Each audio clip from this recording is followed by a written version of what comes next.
ये कहानी है एक किसान की, रघु और उसकी मिट्टी की, जहां दोस्ती की जड़ें गहरी थी पर धोखे की परछाई भी कम न थी। रघु अपने खेत में काम कर रहा है। भोला, जो कि रघु का बचपन का सच्चा वफादार दोस्त है, पानी लेकर आता है। अरे रघु, कब तक अकेले ही ये जमीन जोतेगा? थोड़ा तो मुझे भी काम करने दे। अरे भोला, तू तो वैसे ही मेरी परछाई है, बस कुदाल उठाने की देरी है। तेरे साथ चलना मेरी किस्मत है भाई। ये जमीन तेरे बापू की देन है और अब इसकी हिफाजत हमारी जिम्मेदारी है, समझा ना? रघु और भोला की दोस्ती मिट्टी जितनी पुरानी और पानी जितनी पवित्र थी। गांव की चाय की दुकान, हरीश जो गांव का एक चालाक और रघु का लालची दोस्त जो रघु से जलता है, वह ठाकुर रणवीर सिंह जो गांव का जमींदार है और जो रघु से पुरानी दुश्मनी रखता है, धीरे से बात करता है। ठाकुर साहब, रघु की जमीन बहुत उपजाऊ है। अगर वो हट जाए तो आप भी उसे ले सकते हैं और मैं भी थोड़ा हिस्सा पा जाऊं। हाँ, सही कहा हरीश। उसे मिट्टी से बड़ा प्यार है, लेकिन उसके प्यार को उससे अलग कैसे किया जाए भाई? यह सुनकर हरीश ने अपना पूरा प्लान ठाकुर को बताया। एक दिन की बात है, हरीश रघु को सलाह देता है। रघु भाई, ये बीज बहुत खास है, मैंने खुद लखनऊ से मंगवाए हैं। इसे रख लो, अगली फसल में सोना उगाओगे, ये मेरा वादा है। बीज देकर हरीश वहां से चला जाता है।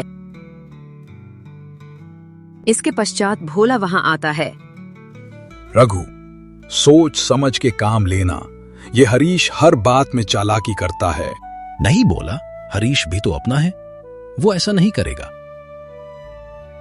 पर कभी कभी अपने कहे जाने वाले लोग ही सबसे बड़ा धोखा दे जाते हैं। तू फिक्र क्यों करता है इतना? कुछ नहीं होगा रे हमें।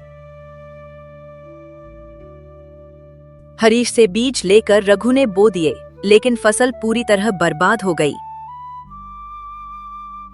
रघु की पत्नी गौरी बोलती है, अब क्या होगा रघु? घर में दाना भी नहीं बचा, अब हमारा गुजारा कैसे चलेगा? मैंने हरीश पर भरोसा किया, शायद वहीं गलती हो गई। एक दिन ठाकुर गांव में आता है, रघु की जमीन को लेकर नोटिस लाता है। अरे किसान, कर्ज नहीं चुका सके तो याद रखना, ये जमीन हमारी हो जाएगी। ये जमीन मेरी मां है ठाकुर, इसे मैं बेच नहीं सकता। लगता है अब तो अदालत में ही मिलना पड़ेगा रघु। रघु टूट चुका है, वह अकेले बैठा है। तभी भोला आता है। चुप क्यों है रे? अरे हम मिट्टी से बने हैं, धूल झाड़ेंगे और फिर खड़े हो जाएंगे। तू चिंता क्यों करता है? सब खत्म हो गया भोला, हरीश ने भी धोखा दिया, अब ठाकुर मेरी जमीन भी छीन लेगा। तू चल, गांव के हर किसान के पास चलेंगे। ये जमीन सिर्फ तेरी नहीं, गांव की शान है। जहां एक दोस्त ने पीठ में छुरा घोंपा, वहीं एक सच्चा दोस्त ढाल बनकर खड़ा हुआ। गांव के चौपाल में किसान जमा होते हैं। तभी भोला बोलता है, ये मिट्टी हमें जीवन देती है। अगर आज हम रघु की जमीन बचा लें तो कल हमारी जमीनें भी बचेंगी, नहीं तो बाद में सबकी जमीन छीन जाएगी। हम इसे यूं बिकने नहीं देंगे। तभी भीड़ में से एक सज्जन बोलता है, बात तो बिल्कुल सही है।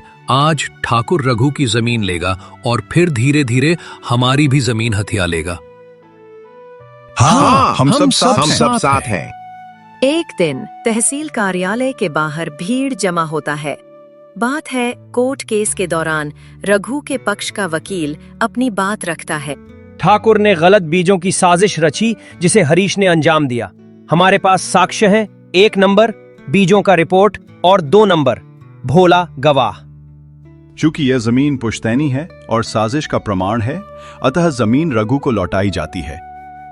ठाकुर और हरीश दोनों ने रघु से माफी मांगी। उन्होंने प्रण लिया अब दोबारा वो ऐसी गलती कभी नहीं करेंगे। गांव में उत्सव का माहौल है, ढोल नगारे बजते हैं, बच्चे दौड़ते हैं। भोला, अगर तू नहीं होता तो मैं हार जाता। हम खेत की जड़ें हैं रघु, एक जड़ सूखे तो दूसरी संभालती है। मुझे तो लगा था दोस्त मिट्टी जैसे होते हैं, पर तू तो पानी निकला जो हर समय साथ रहता है।